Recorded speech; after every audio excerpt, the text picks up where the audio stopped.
Soudan, les autorités suspendent une partie de l'accord de paix de Juba. Au Soudan, le Conseil de souveraineté a suspendu jeudi le chapitre concernant l'aide du pays compris dans les accords de paix de Juba signés en octobre 2020.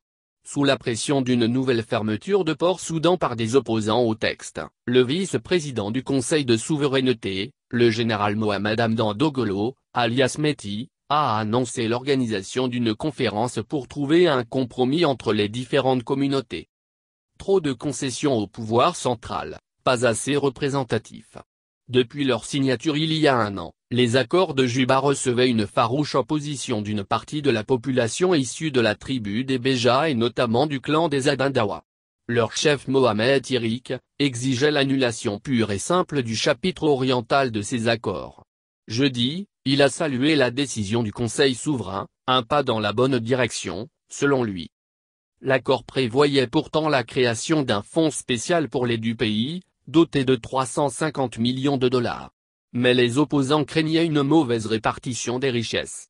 En toile de fond, un conflit larvé entre communautés Adandawa et Beni Amer qui se battent pour représenter la région. Une région qui abrite Port Soudan.